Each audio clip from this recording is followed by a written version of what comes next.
Welcome to WhoDooTV. We are live for episode number 5, Ninjak versus the Valiant universe, and it has been killing it. This is the Bat in the Sun production with Valiant Entertainment.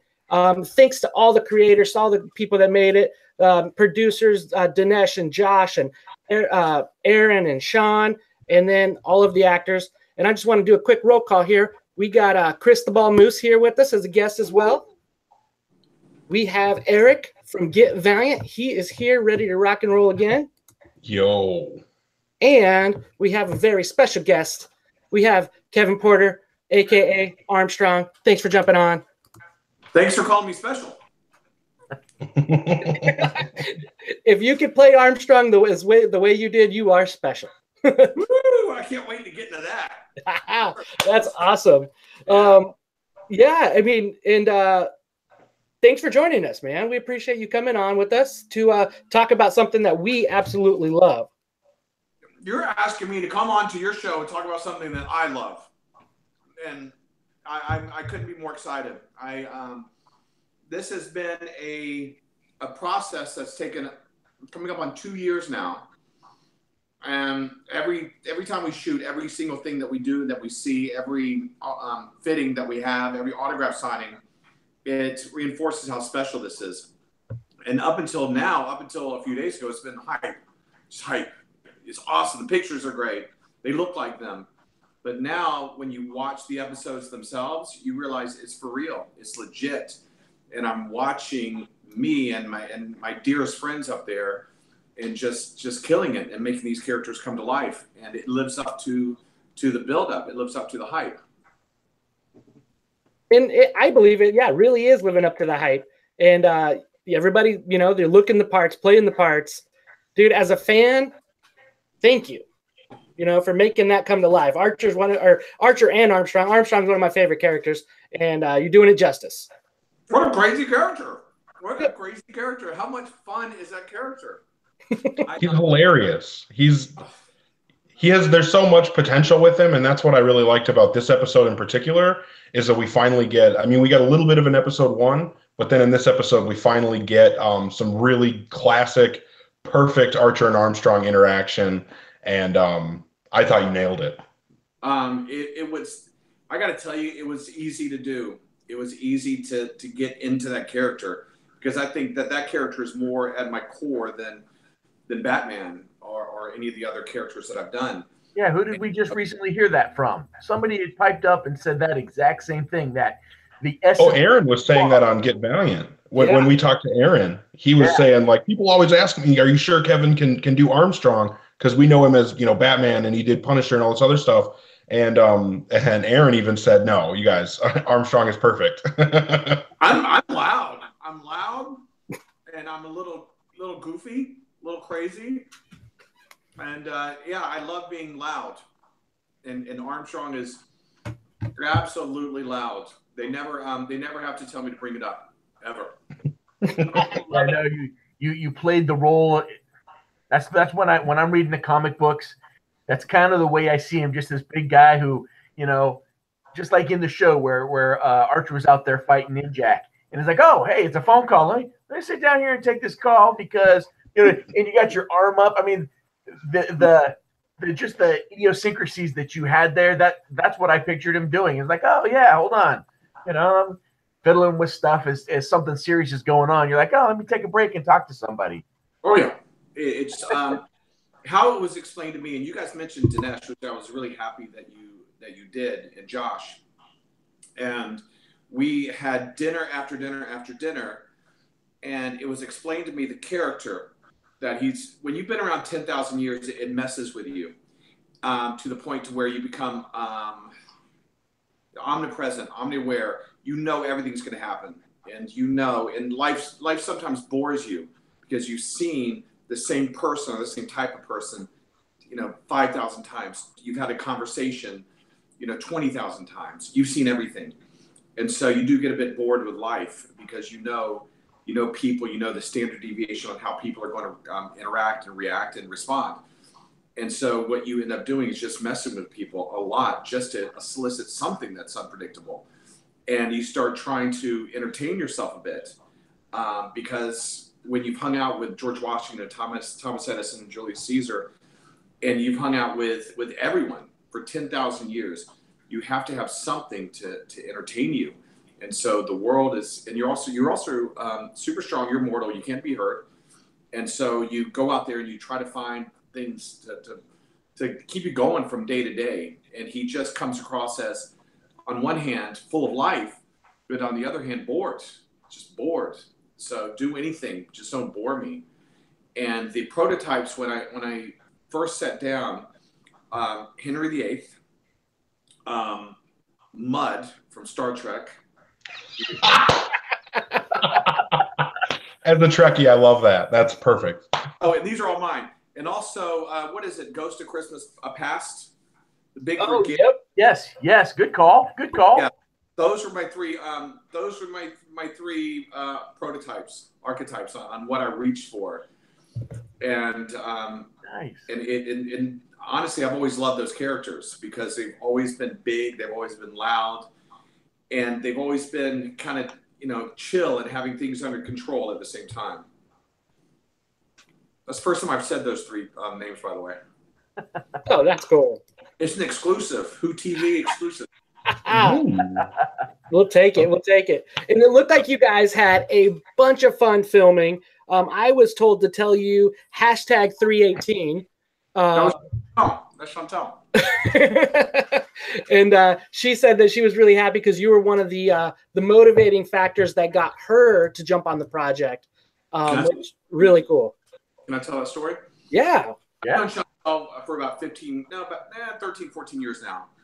And I say she's my heart. I love her so much. She's a sister that I've always wanted. And I've had a sister too, but I just love her. And we traveled around the country on touring productions. And I love the Bat in the Sun team so much. And I'm like, why is there a disconnect? Why do I have Chantel over here in the Bat in the Sun? Why aren't they together? Because they have so much to offer each other. And so I did something that I never do. I have dinner with the Bat in the Sun guys, and I'm not exaggerating, once, maybe twice a week. And so, and the dinners are very, very private, and they're very exclusive, and we do nothing but we talk about football, like old school football, football trivia, music trivia, and very little filmmaking. We just talk about life. And so we were eating we were having dinner up at Maria's Italian Kitchen in Calabasas. And I said, you mind if I bring a friend of mine by? And they're like, yeah, sure, who? And I said, well, her name's Chantel. I'm like, ooh. I said, no, she's just a friend.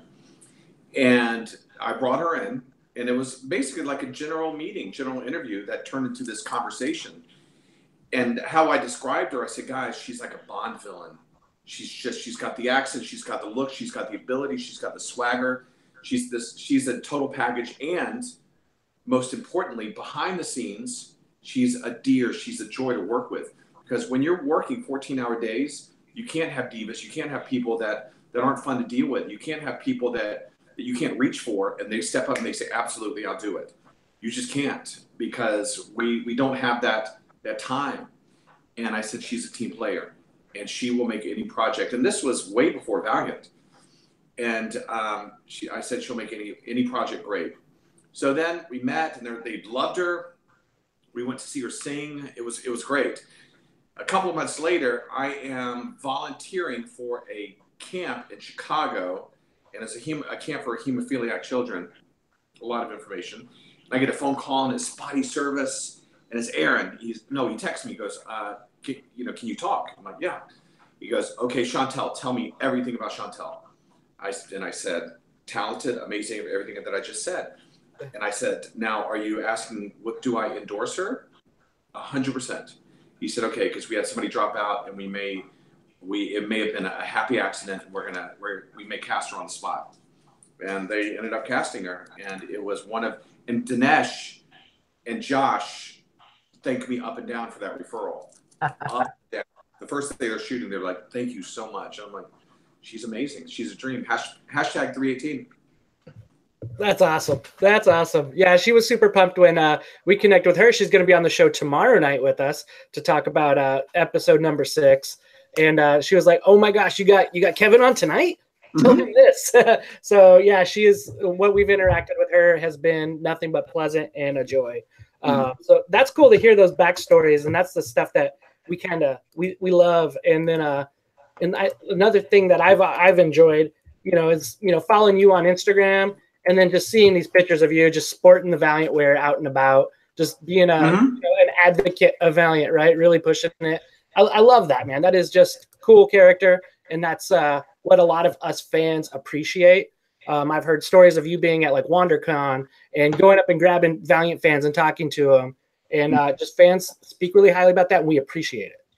Oh my gosh, who wouldn't want to wear a shirt with their likeness on it? Well, that's me. That's me on my shirt. And then it's a sweatshirt, and I'll take it off, and I've got another Armstrong shirt underneath it. I'm like, oh yeah, that's me too. That's me climbing a big bottle of beer right there. And there's Archer down there, my little buddy. The dynamic between Archer and Armstrong is something that was explained to us in detail, and we had another.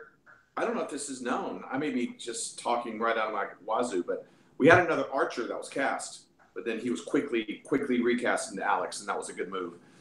And the chemistry between Alex and I it translates to the screen. And we immediately knew where we were. We knew the dynamic. We knew the relationship. We knew the comedy. And he trusts me. And I'm watching that scene from a few days ago. I think it was episode 2, the training scene, where I'm drinking and he's interrupting me. And I take my hand and I put on his face. I don't even remember doing it. And it makes this god-awful right here. And I'm like, I know. And he doesn't even move. He just trusts me. And it's just such a terrible thing to do to someone. And I felt so bad, but it worked. It worked because we were given the freedom to experiment and to play within those lines. And that's what Armstrong would do. That's what he would do. And Alex took it. And then we improv so much on today's episode. That was a lot of improv, and we just had a blast doing that as well. Yeah, the chemistry is very, just even from the first episode that came out, just with the two of you talking and just how that worked with the two of you, especially when, here, barkeep, here's my tab, and just, but that's for the kids. It just, you guys played well together, and I enjoyed it. I dug it. But one thing that's cool too, I mean, that you have done some really cool roles, Negan, Batman. Oh, yeah. So different. And then also a little bit of dodgeball with Ben Stiller, Vince Vaughn. So how was that coming from, dodgeball over to Bat in the Sun? Well, what's funny is that's when I first got to know the guys, was around dodgeball days. I shot dodgeball. I'm shocked that was 15 years ago. But I shot dodgeball in 2003. And that's the same year that I met Aaron and Sean. And they approached me in 2004 to be in a fan film. And I was not interested at all. I was working for Warner Brothers. I was their official Batman. I was traveling all over the world, making appearances as Batman. Whenever they would need Batman for the Macy's Thanksgiving Day Parade or whatever, then that was me. And I'm like, no, I just had, Daredevil and dodgeball, and I'm doing this. I'm like, not interested. Thank you. And keep in mind, Aaron was maybe all of 17 at the time. Oh, wow. And though Batman underestimates nothing, Kevin underestimated Aaron. And he said, he goes, can we sit down and talk about it? I said, sure. And he had so much passion. He had so much drive. And I believed in him so much. At the end of the talk, I'm like, okay, I'll do it. I'll be your Batman. And then suddenly I'm swooning. I'm like, okay, I can't wait. Let's shoot it. And from that point on, the cameras first went up on us in early 2004. And it has, if I had to put something on my tombstone, Kevin Porter, and it had always been laser. That'll always be there. And I'm so blessed, and I appreciate that opportunity. And that was such an amazing part of my life. But the Batman opportunity, but then I guess Armstrong, And it's just the great thing. And I've done many things in between there, but these are iconic roles. These are roles that I've been able to stamp my own individual identity on and say, this is mine. And so with my Batman, with the Bat and the Sun Batman, that's how I do it. And I think that we at Bat and the Sun, we do it right. Armstrong, no one's ever done it. I created this character, and that's one thing that when me and John and Jason and Sierra and Chantel and I'm missing Derek, we realized that we're taking for the first time this two-dimensional character that only exists in text and drawings. We're bringing it to life, and it's intimidating, but it's also a huge honor. And just that opportunity puts Armstrong, that character that I've created, on top of anything that I've ever done, easily. And I'm living right now in the moment. And so I'm so blessed to be able to live in that. And I couldn't wait to wake up at, this morning and comicbook.com and then watch myself. That's me right there. Look at that. I got a big old beard. Was it more daunting to take on, a long historied and iconic character like Batman, or was it more daunting to take on Armstrong knowing that you were the guy creating the first ever live action performance of this character? I think that, gosh, that's a great question. And I think that they're both, daunting is not the word. I would change that word for it's more of an honor. Sure. It wasn't difficult. Playing Batman to me is not difficult. The only difficult thing about it is wearing that freaking suit. That's the only difficult thing, because it's just, and we're doing a new one. And I did a test fitting the other night, and damn, the suit's even going to be hotter. I'm like, hey, guys. So we're shooting in May, possibly June, Batman versus Jigsaw. Complete new suits, going to be a totally new concept, a new format for the beatdowns, because it's going to be psychological. There's going to be a lot of fighting, but a lot of it is going to be Batman being the world's greatest detective, matching wits with Jigsaw. Armstrong, again, I went to the source material and just read, and then find Armstrong's voice, the voice inside, and his speaking voice, his mannerisms, his characterization. And so I would look at the comic, and I would stand like him, and I'm like, okay, I got that. That's so in my wheelhouse. But then you have to go back and you have to say, where is he from? What motivates him? What humors him? What frustrates him? And we went through all of that. And so it was probably a little more difficult with Armstrong, building it from the inside out, but it was much more rewarding. I'm not saying that Where's the Joker isn't rewarding, but it's Armstrong. When you go, that's Armstrong. When I watch Armstrong on the screen and it's me, it's an honor like you wouldn't believe. When I first stepped out of the trailer, Dinesh was there. Dinesh's eyes got really big, and he goes, Kevin, when I saw you walk out of the trailer, I said, there's Armstrong. Because keep in mind, I was 40 pounds heavier. I had the big beard, and I had like layers and layers of clothing on. I had that big hat on. I had the satchel. It's just crazy. It's crazy when you put all that on and you're playing dress up, but then you're for real. It's just really strange. You look at yourself in the mirror and you go, not bad. I look like Armstrong. I am Armstrong. And then you develop the small little idiosyncrasies, how he moves, the little things that he does, how he speaks, the dialect that he speaks. There's just a lot that goes into it, as well there should be, because his character is so beloved. And speaking with the fans, I realized that, like, Exo Manowar, that's just a badass dude. That's a badass character. Who wouldn't want to play Exo Manowar? But when people talk about Armstrong, it goes into their hearts. They're like, they take ownership because Armstrong's their buddy. Armstrong's their cousin, their uncle. That's the guy that they want. Armstrong was voted in the Valiant universe as the one most likely you would want to hang out with. And so that's an honor to me, because I would love to hang out with all of the fans. I'm eating candy right here. Armstrong is the guy that you would want to hang out with, though. No, Totally. Absolutely. I think if you were to ask any fan, they'd want to sit down and have a beer with Armstrong, because there's so much history that can be told, and I'm sure one beer would turn into 5, 6, 7. If Yeah, you got a chance, and he loves talking about it. He's not shy. Yeah, no, he wants you to know all the cool stories. He wants to tell those stories because that's what entertains him. And you're right.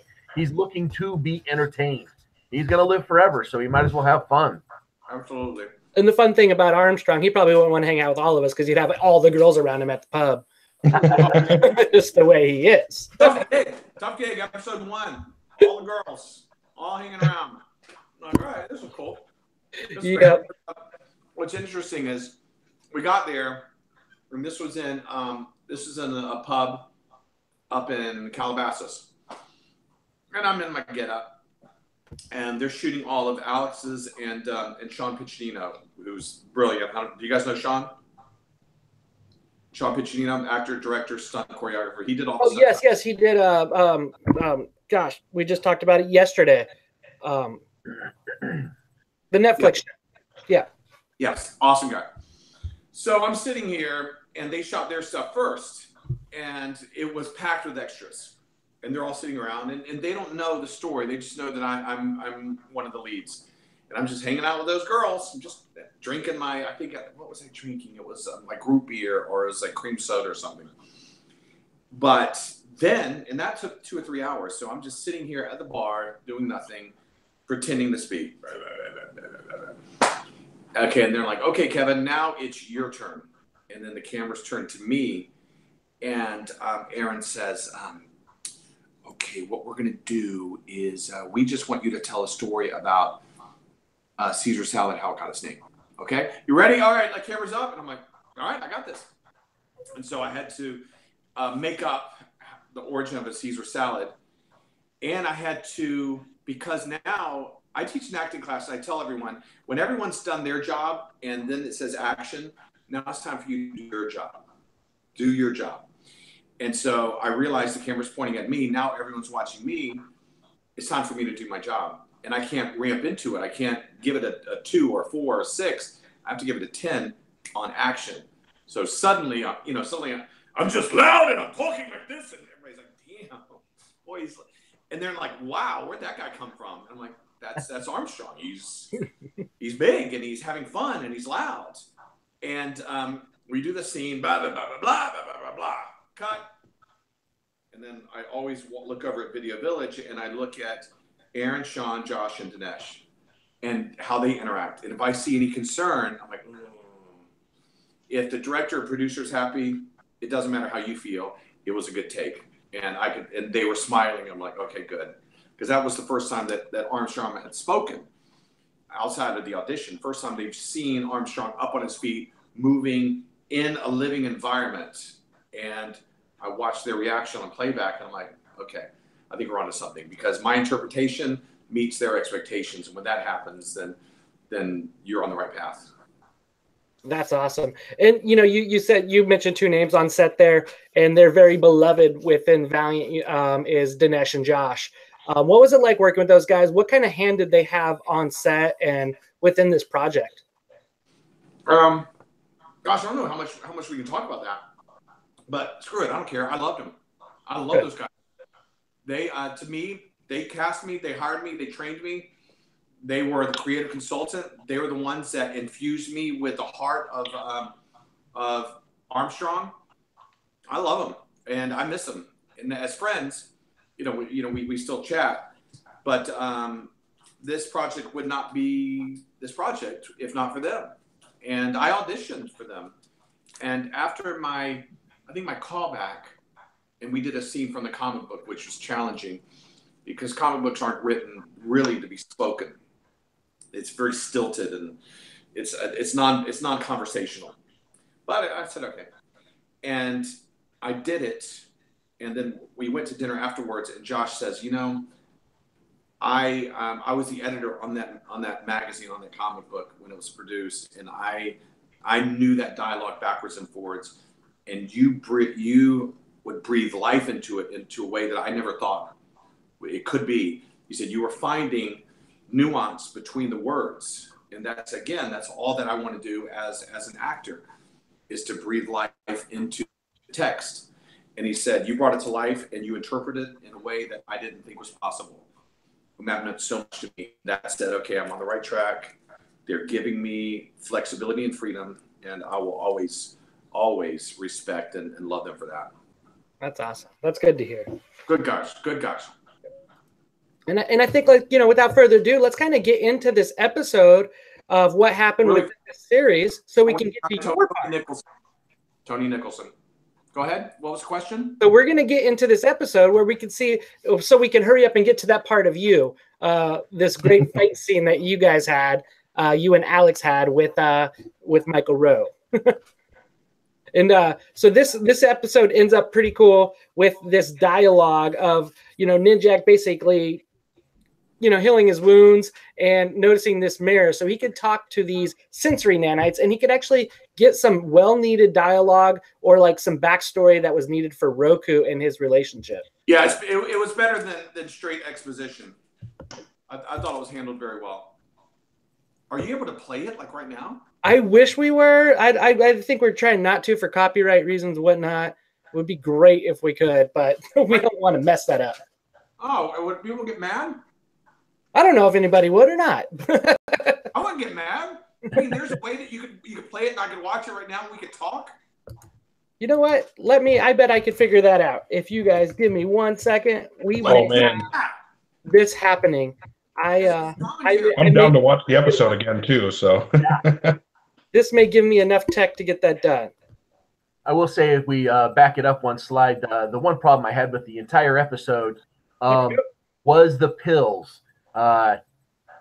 It's something that's never really been introduced, any kind of pain pills. He's always been about meditation being his sole way of healing himself, that he's learned from the bleeding monk. Of course, we're getting deep into the geekdom there, and I know this isn't canon, but when I saw him pull out the pain pills, that was the one thing that I would say that, if I were to dig deep, be the one thing that wasn't up to the stories. Well, what I would do to ease your tender soul is I would possibly entertain that they weren't pain pills, because they're in this. I'd never seen it before. I'm watching it like a fan today. I'm like, oh, look at that. What did he take?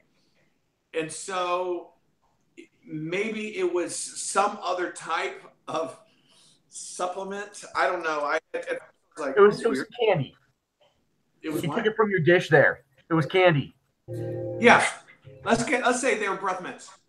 I just assumed that it was like antibiotics or something. I mean, the whole time all he's doing is like patching up his wounds. Like, he just got shot how many times? I would probably want to, and was in that nasty water that he fell into after Bloodshot shot him. I would want some antibiotics if I was him. I know all of those sets too. That water that he was shot off of, that waterfall, that's the waterfall that Wolverine jumped off of when he was running from Predator. Oh, nice. Yes. That warehouse or whatever it was that we fought, that was genuinely one of the roughest warehouses I've ever been to. It was like literally falling apart. There was a scene where it's after I knock out Archer, and I grab Ninjak, and then I push him through a door, and the door disintegrates. I pull him back in, and then I lift him up, and I slam him on the table. I looked at that door, because I was supposed to run him into a wall. And I looked at the door, and I'm like, I think I can destroy that door. And so Jerry he did a lot of the heavy stunts. And I said, Jerry, I'm going to put you through that door. I said, and when I'm done with that door, there will be nothing left of it. And he looked, and he's dressed as Ninjak, and he's got the gator back, and he's got the swords, and he's like, okay, I'm cool with that. I said, you all right? He said, yeah. I said, I am going to put you through it, and the door is going to explode. And I didn't tell anyone about that. And he's like, let's do it. And so, sure enough, and if you watch it, Boom! The door explodes. I pull him back in because he almost went flying through it. Grabbed him, pulled him back in, picked him up, boom. And then they cut, and everybody's, "You all right?" And Jerry's like, "Yeah, I'm fine." And then Aaron was like, "Did you mean to do that?" And I'm like, "Well, actually, I actually did mean to do that." It turned out exactly like I thought it would, because that door was so rickety, and it was like patchwork together. I said, "We're putting you through that door," because I knew it would explode, and it looked perfect, and it was a real. I honestly assumed that it was a prop door made to do that. Yeah, that's what it looked like. That was not a prop door. That's just an old door. Earlier in the episode, we saw, as Ninjak had turned on the water, did they have some stunt cockroaches there? No, that actually, I would like to say that we brought our own cockroach, but no, that came with the set. It was a package deal. That's awesome. It was there ready to go. And so we got some cool scenes. It was so dirty. But it would lend to the authenticity, we'll say. We had a full day of rehearsal, full day of fighting. That fighting was intense, and that was all Alvin Singh's choreography. And when you watch Alex fight, Alex and Ninjak fought very similar, very Wing Chun. But I fight like a bull, like a big shark. Ooh. And my punches are coming from left field, and they're cannons. They're just missiles being launched. And so when you've got long arms, you have to swing twice as fast as somebody with short arms, because they can traverse from here to here like that. Me, to go from here, I'm further to go from here to here, so I have to go so much faster, because if not, then it looks really bad. It looks slow. I didn't really realize that until early on in my career, and I'm like, why does that look so bad? And they're like, "Kevin, because your arms are so long. You're going to have to be twice as fast as a smaller guy just to look normal." I'm like, dang. So we would shoot the rehearsal, and I would watch it back, and I'm like, I'm still too slow, still too slow. So when you watch the episode, my punches are so fast.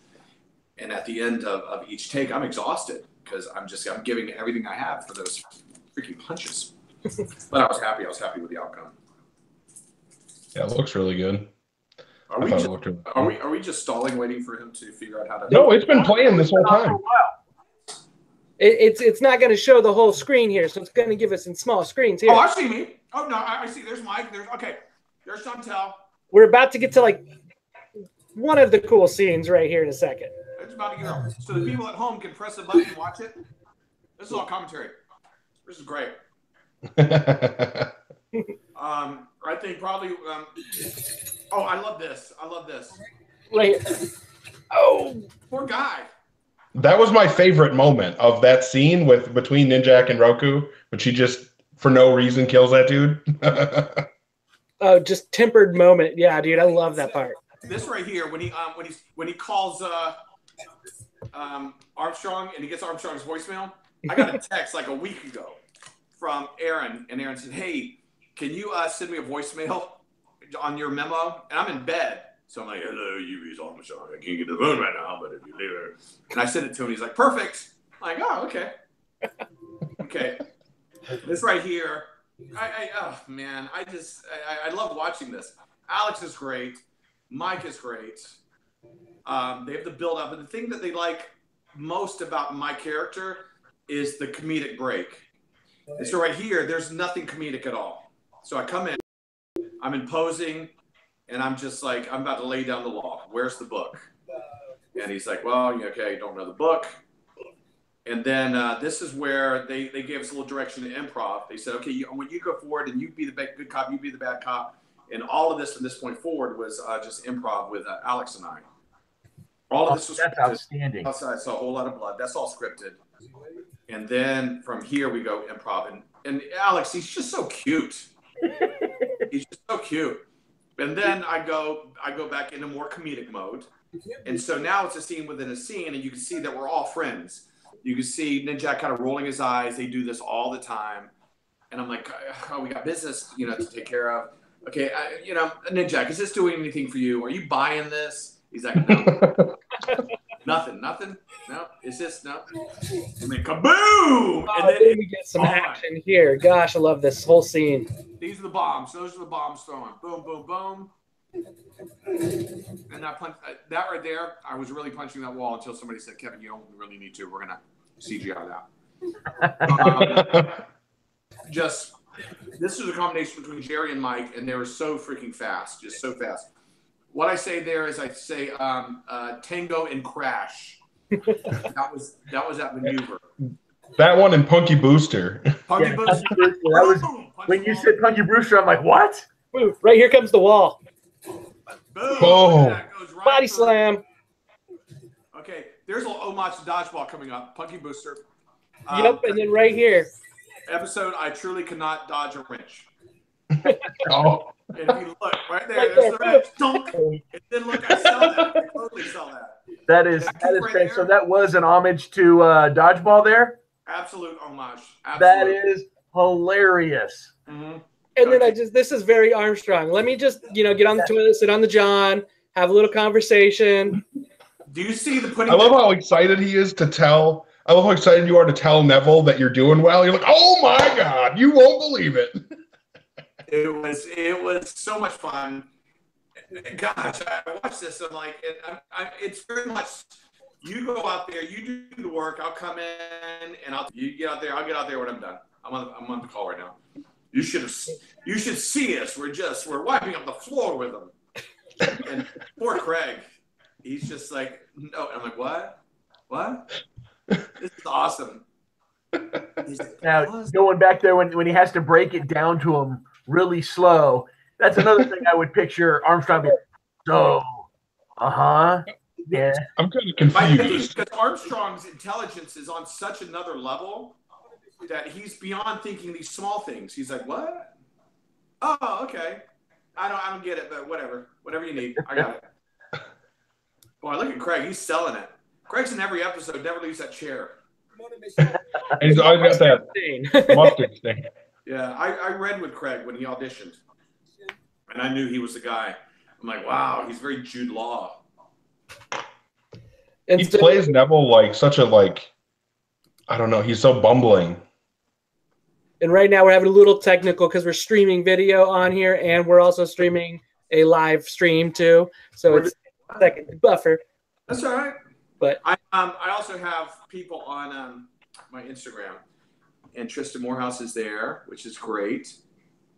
So nice. And somebody's talking about the mustard on the shirt. Yeah, they did well with the mustard on the shirt. Chantel is on my live stream. Oh, tell her we said hi. Chantel, the guy, said hi. And you will see her here tomorrow on our show as well. What time is it? 6:30? We're going to be doing that one at 6 because we also got a 7 o'clock on Get Valiant's podcast with Aaron and Sierra tomorrow. We're going to get both of them on. At the same time? Yeah. Oh, that's cool. Yeah, Aaron and Sierra are coming on my podcast with also the other guys. So, yeah, we're just trying to get everybody. Just trying to talk to all you guys. Have you connected with Derek and Jason and John? We reached out to them. We haven't got anything back from them. They're good guys. They'll get back to you. They are awesome. So yeah. Everybody's doing an awesome job on the roles. The cast has been really well done. And I would give props to, like I keep saying it, is the costume design guys doing great. You know what? To give the costume design, I'll give you the real scoop. Now, there were a few people that were that had a hand in the creation of it, but the design, the taking it from script to screen, Aaron and Sean, absolutely. It had to get approved, but they oversee every single detail. Now, you had Logan's Props, and you had a few other vendors that would execute their vision, but the vision 100% came from Aaron and Sean. So I had a question about the choreography. It seemed like there was a lot of playing off each other in the fight scene between you and Archer. Yeah. Just a great tag team, if you will. And how was that set up? And there's some intricacies in some of the stunts and the flips and the fight, where it's just you guys go back and forth and tossing each other around a little bit. Tell us a little bit about that. Well, it's you're right when you said it's choreography. It's like dance. It really is, and that's all Alvin Singh. Alvin Singh, who does all the fight choreography for Luke Cage, and he's brilliant. He's incredible, and he did the fight choreography for Batman. Punisher, Red Hood. I've worked with him many times, and he's incredible, and he has so many fighting styles inside of himself. So this is what he has to do. He has to say, okay, we have 3 people fighting. This guy is a raging bull. This guy is a lighter Wing Chun Kung Fu. And this guy is kind of like Batman, which Ninjak kind of is, because he will use whatever style he needs. And it was very, very, I don't want to say it was difficult, but the precision had to be there, the choreography. So I swing, he ducks, goes, swings him, comes back to me, ducks. So it's not just 2 people fighting, it's 3 people fighting. And also when they're swinging or they're fighting, I can't just be standing here. They give me basically ghost moves to do. So I don't look like I'm standing around, as they say, with egg on my face, doing nothing. And they do the same for them. So when you watch it, at no point are any of the characters standing around doing nothing. Alex isn't standing around doing nothing when he's fighting me. They give us all business to do. And then they break it down into beats. Okay, we'll do 6 beats here, we'll do 4 beats here, we'll do 8 beats there, because there's no way we can do the entire thing. The more complicated maneuvers, the stuff to where we're jumping off of each other. When I say off of each other, he's jumping off of me. That's well planned out and definitely choreographed. But it's all Alvin Singh's beautiful choreography. When you watch it, it's musical. It's a lot of fun to watch it. And in that portion, we've seen, one-on-one fights, but when you've got a 2-on-1 fight, it is a faster paced fight, or at least it seems that way, because, you got to fight one way, then you got to spin around because here comes the other guy. And it was really well done. It was a lot of fun to watch. And it just seemed like the pace was much faster. Oh my gosh. This was definitely the most complicated fight in the entire series. And that's what they said from the beginning. And when it was written, Aaron said, "Kevin, you're gonna have the best episode. You're gonna have the best episode in the series, because it has the most comedy, it has the most fighting, it's the longest fight, and it was what was premiered at WonderCon. WonderCon, awesome. Were you guys down there? Where are you guys based out of? State. A couple of us are Washington. You had Get Valiant, but they're in Minnesota and Utah. But Josh from Get Valiant was at WonderCon.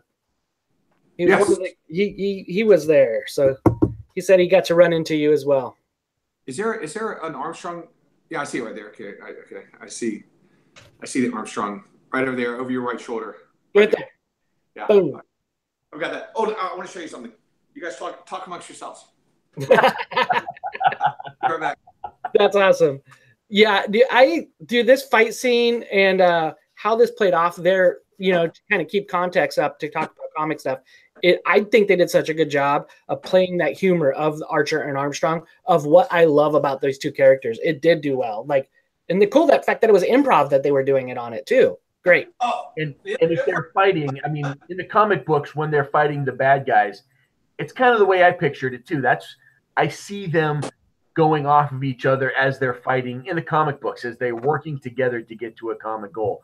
So it was a great depiction of the style that they would fight in. And another thing I noticed was when Ninjak would throw a certain combination and he might get Archer, I know that a lot of deep fans are going to look and say that, Archer's supposed to be able to mimic any fighting stance. Well, if Ninjak hit him with something, it was almost right away he would repeat that. And one thing I remember was the quick rabbit punches into the body. Yeah. Ninjak did that, and then Archer spun around, was able to do that right back to him. Like he had picked it up and learned and was telling Ninjak, nope, learn something new. You better throw something new at me, because I've already got that down and I can beat you with that. That was all done by design. I remember them talking about that. Perfect. It came across, at least to me, when I saw that, it came across just like that. Yeah, and that's perfect, Archer. Yeah, they do these tiny little, and I'm like, damn, I don't do that. I just hit somebody once. That's it. They hit somebody like 12 times, and they're like small little punches, and they go right to the body. I'm like, damn. And so, Alex did it, and then Ninjak did it back to Armstrong, to Archer. It's crazy. That was great. And then we got some video to come back up. All right. This is oh yeah, there I am, chilling out. Abort mission. I report. Yeah. Mission. I'm sorry, what's that? He is being monitored by Roku. You have this is just so well done, so well directed, because I'm speaking to a PA right now who's reading those lines. I'm not actually talking to Craig. Movie magic. And if he doesn't complete, so I'm like, what? And all I can do is hear a voice of a PA reading the script. And I'm not quite sure if it's working or not. I can't feel the rhythm, but I have to trust Aaron that it's working. Yeah. No. There's so much of me in this character, guys. There's so much. I will. This is very. I watch Armstrong play. I'm playing back, and I'll go, "Oh my gosh, that's just me. That's just Kevin being Kevin." This is great right here. Boom! Boom! Knocks him out. And there you go. Right in the nugget. Whenever I'm getting hit, I'm like, "Son of a bitch! Son of a bitch!" It was awesome. They chose not to use that one. The little things, like watch here when he steps on me, and you can see my feet move, because like when he steps over me, he's like stepping like on my chest, which is pretty cool. A small little thing, which I just like right there. Yep. Yeah, he's not. He's stepping on a sandbag. Oh, okay. Yeah, but I have to pay attention and kind of shift my feet. Oh, there's Chantel. Okay. She looks different than that in real life, guys. Yeah. Her eyes aren't really like that. Yeah. Oh, yeah. The old classic double take. Her eyes are not milky. Oh, look at that. Aaron had me send him that picture, too. Do you have any pictures of you as Armstrong? Just like a screenshot? I said, yeah. What do you mean? What do I mean? I think that sounds pretty obvious. And then, like, the last part was, well, thank you very much. He got out of here. That's just Kevin. They look real? Well, Archer's in the fetal position, and I got my head slammed in the door 30 times, so yeah. I think that's pretty believable. Good work, Armstrong. Well, thank you very much, Mr. Neville. Awesome. And then, wait a second. Do we have is Andre Gordon about to make his appearance? Tell him to get right. The great Andre Gordon is right there. Yep. Andre's a buddy of mine and producing partner that we've done many projects in the past. Andre and I worked together at Universal Studios. And he was the Nutty Professor, and I was Captain America. Hey, whoa, who's that guy? Right there. Let me get back to him. All right, hold You on. can see him right here. Wait a second. All you guys have beards. What's happening? You guys are like Beard Patrol. That. Two of us are quite bald. But your Armstrong's up Not by choice. I had a beard. That ever-grown facial hair was for this. Nice. Oh, And really? then we were about to get on the episode, and you said you had to comb your hair, and I was about to be like, Armstrong does not comb his hair. Armstrong wears a hat. The hat does not come off. And Aaron has me that hat. He said he has two of them. He's going to give me one of them. So we're having a screening next week, like in the theaters, because they packaged it together as a feature. And I'm going to wear the hat. I'm going to wear the Armstrong hat. Awesome. So where is that going to be at? Or is that for the public? It'll be by invite only, but it's going to be in a big theater. So if people want to attend, then I wouldn't have a problem with it. I think it would be fun because we do everything for everybody, and things are so much more fun when you involve like everyone that appreciates it. Well, let me know when you can bring it to Minnesota, and I'll be there. Oh, are you in LA? No, Minnesota. Oh, okay, yeah. Yeah, a couple of us are up in the Seattle area. Yeah, if you come up to the West, let me know. You know, I like Minnesota. I like the Mall of Americas. Yeah, inside Minnesota's okay. Like as long as you're inside somewhere, just don't go outside. That's where you go wrong. It's okay to go out during the summer, I guess. Yeah. Nice. So I don't recommend it. is tomorrow the last episode? Tomorrow is the last. Dang, I'm in that episode too. I think I'm in every episode except for the second episode. Yeah, the first one was introduction. The second one I was not in. Third one was the training one. The fourth one was I'm at the end of the Jeep. The fifth one was today, and then I'm in a lot tomorrow, which is fun. I can't tell you too much, but it's so exciting. It's so well done. I watch it, and these are my brothers. These are my literally my best friends, Aaron and Sean. And I watch, and I'm just so proud of them. Just the quality, and to see where we've all gone.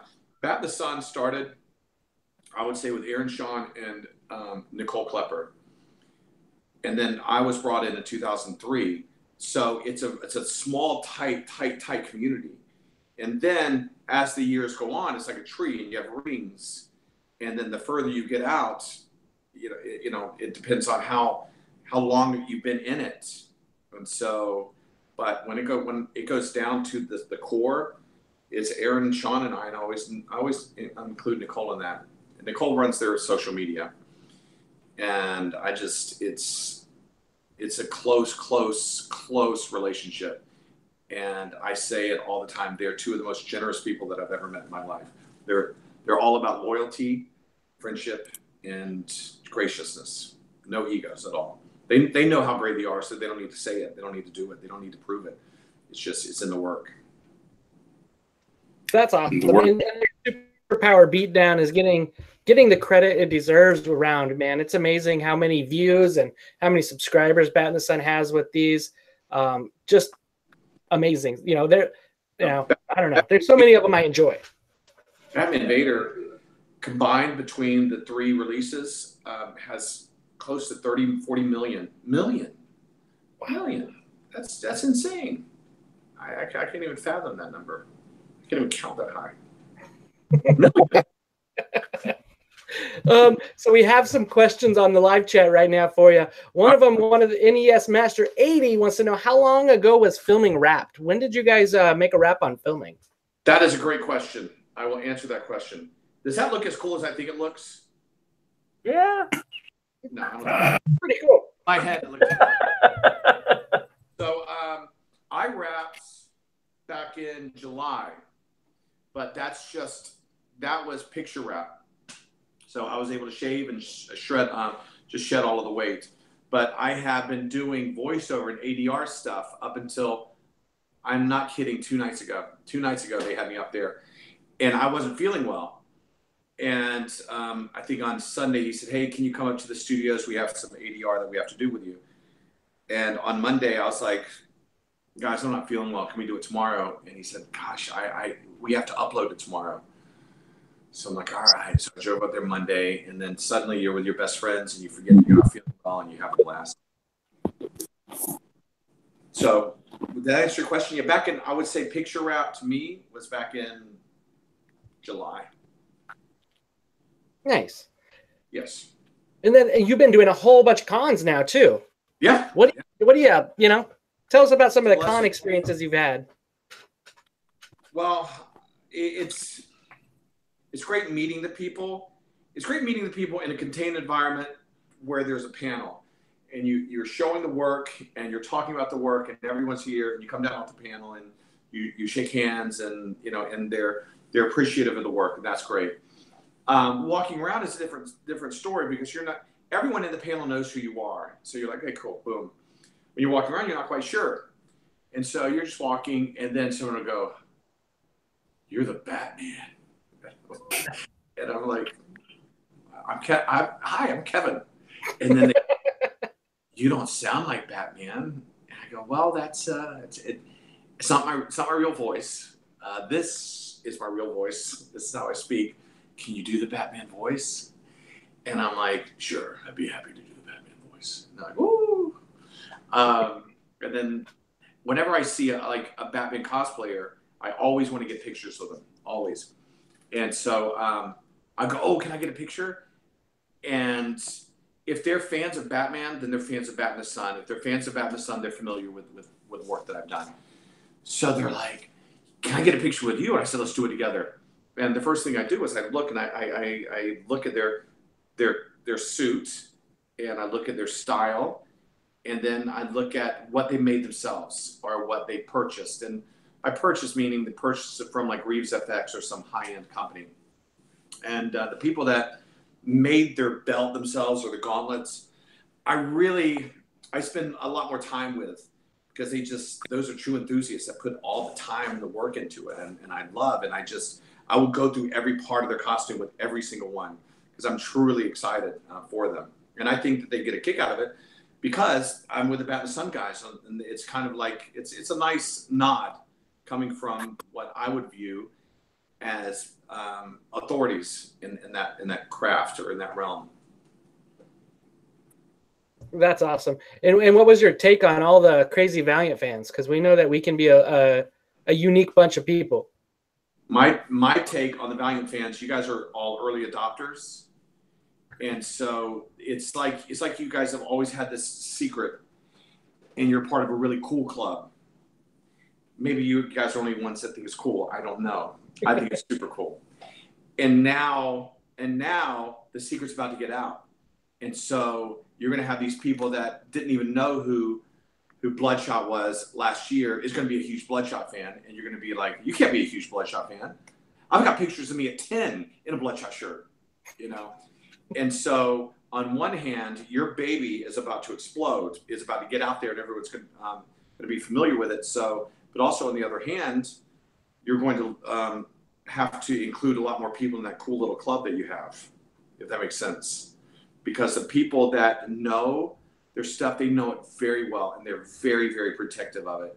Because Valiant wins more Harveys than DC and Marvel. I mean, their circulation's not even 10% of theirs, which is crazy. And that all goes to the quality of the storytelling, the quality of the art. And so there's a pride in that you guys have. And so we go to you guys to see if you guys like what we're doing. The casual watcher that doesn't know anything about it will just see cool costumes and punches and kicks and go, okay, great. But you guys watch it, you know the fighting styles, you know that Ninjak shouldn't be taking medication, little things like that. That I didn't really even think about that. I thought it was kind of weird, but I thought in my head, that's a Naltoid. He's got bad breath. I suspend disbelief a lot in my life. And then tying in with the Bat and the Sun and this, who would you like to see Armstrong go up against in a Bat and the Sun superpower beatdown? Okay, anyone in any universe? Any universe, yeah. You caught me off guard. I never thought about this. Now I'm so excited. So I'll give mine. I was thinking it would be hilarious to have a Deadpool Armstrong fight. Yes. It'd be like who could outsass the other. Killed. Right.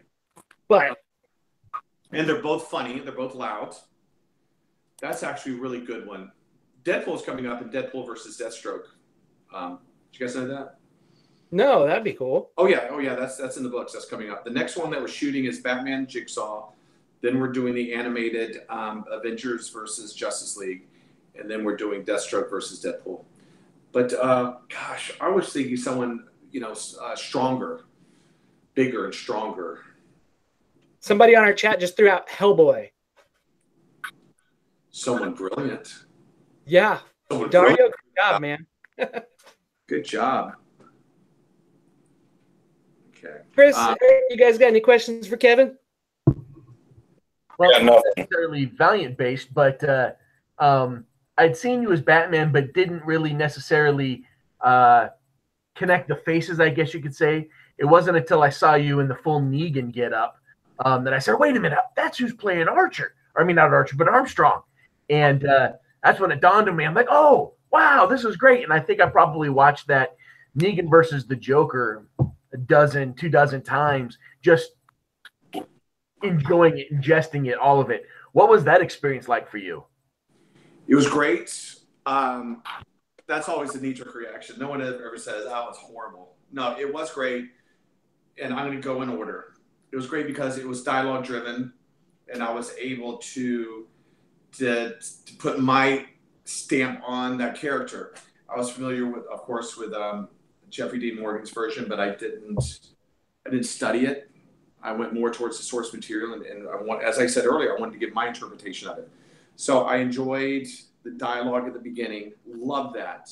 I enjoyed working with Aaron and literally going nose to nose with Aaron and watching how brilliant he is, because he's such a good actor, and that was a joy. And just the fight, the brutal fight scenes. Now, we shot 3 days. We shot 3 days downtown. 2 of the days were 16-hour days, 18-hour days, and I'm not exaggerating. We would get there like at 11 in the morning, and we would leave at 6 in the morning. It was just brutal, and it was just fighting and fighting and fighting and nonstop fighting. And there's a lot of moving parts, because it was me, it was Joker, it was Harley, and then you had a picture within a picture with the phone, and it was just he and I, very very little special effects, crowbar and a bat, and just going at it. And I love doing that character. I really, thanks for bringing that up. Yeah, I loved it. That was. I mean, like I said, I didn't really connect Batman with you until, you know, it took me a little while. But as soon as I saw Negan, I was like, bam, there it is.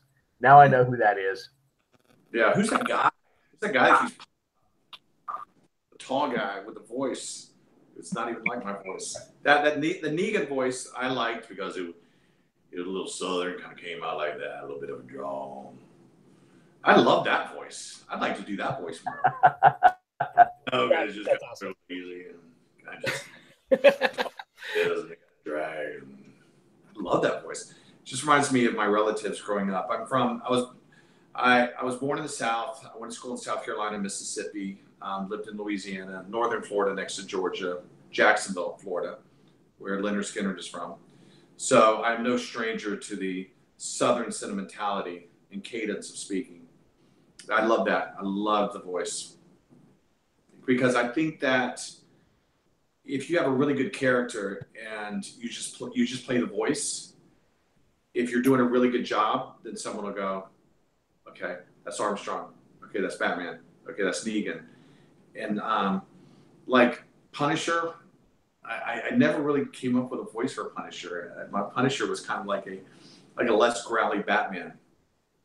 So if I were to do Punisher again, I would need to come up with a better voice.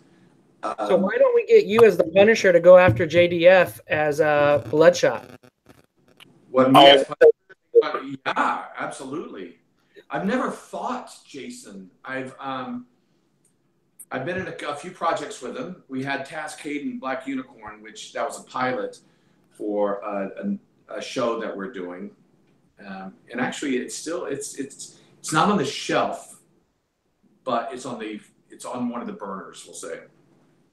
I would love to fight him. He's such an amazing fighter. He's legit, and he's, again, gracious, good person.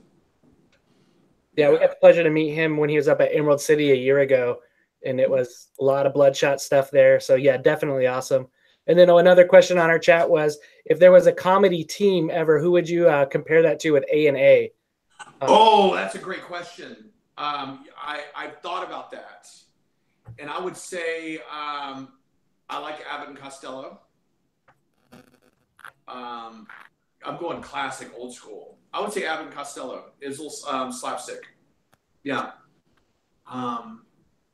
Maybe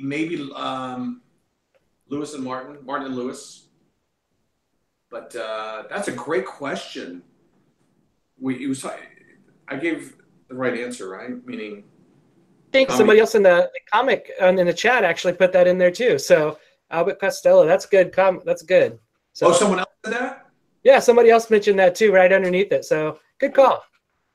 Good job. Yeah, and basically, you know, we appreciate you jumping on. Is there anything else you wanted to share with us? Anything that's you know, your soapbox here? Feel free to. What I do, and I teach class. I teach acting class, and it's more than an acting class. It's a safe environment to come and express what it is that you want to do in life. Express your dreams, and a lot of our dreams out here are to be entertainers, to be actors, to be writers, to be directors, to be producers. And I was blessed enough to have the courage to make that sacrifice to come out here. And my platform is always just for people to Number one, follow their dreams and be courageous. Number two, to find the humanity, and I know it sounds lofty, but find the love and the humanity in the person that you're talking to at all times, and just respect that person, and just make the world better than when you came in. Just make it a better place. Just be nice. And anyone that knows me knows that I'm just nice. I'm always nice, and that's a conscious decision, and then it becomes habit. And so, follow your dreams and just treat each other with respect and kindness, and then good things start to happen. And that's I say it all the time. I know it sounds hokey, but I'm cool with that. I'm cool with being hokey. No, that's good stuff. That's good stuff. We appreciate that. And want to remind our viewers that tomorrow episode 6 is coming out. Make sure you follow this the end of Ninjak versus comicbook.com. We're going to follow up at 6 o'clock Pacific Standard Time with Chantel Berry, a.k.a. Roku. That's going to be 6 here at Hoodoo. And then right after that at 7, we got Get Valiant's 80th episode.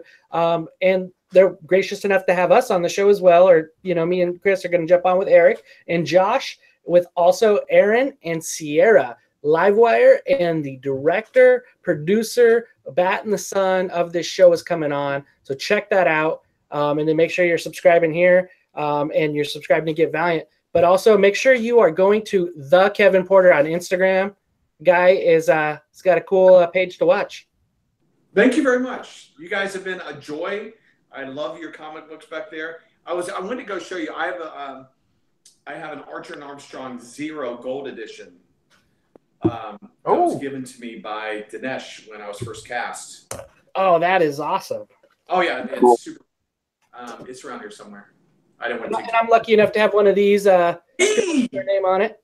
So there I am, right there. Where did I sign that? We got this at a charity. We went to a charity event and auctioned for it. So that's crazy. There's my signature right underneath my face. Just right there. Yep. Boom. Yeah, it's real. It's not fake. Dinesh didn't give these guys a fake one to auction, right? No, that's my signature. Okay. That is awesome. Validated. All right. Yes. And that's the first time that we had seen ourselves depicted in an animated form. Yeah, Miko Suyon did such a great job on this. Just great everybody job. Looked so awesome on it. Yes, we went bowling with him a couple of years ago at New York Comic Con. That's cool. So, yes. Weird story, but yeah. Bowling. Oh, that's fun. That's fun. That's super cool. And again, yeah, thank you again. And sincerely, thank you for making one of my favorite characters come to life for the first time that I get to hear him, see him. And, you've made a grown man have his dreams come true.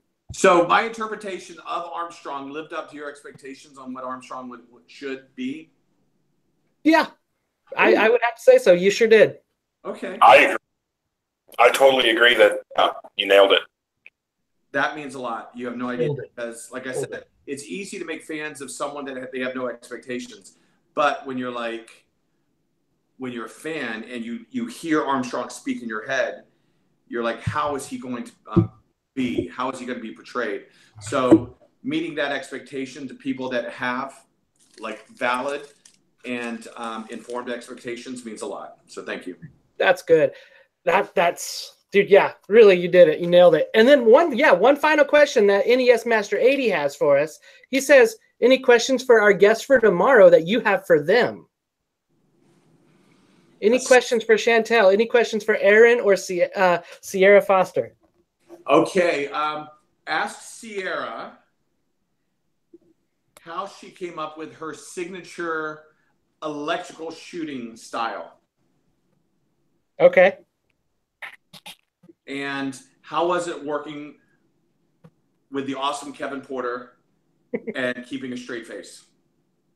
Awesome. Yes, in that issue with 3 with the 2 of you making your bet, I'm sure there was some good outtakes there.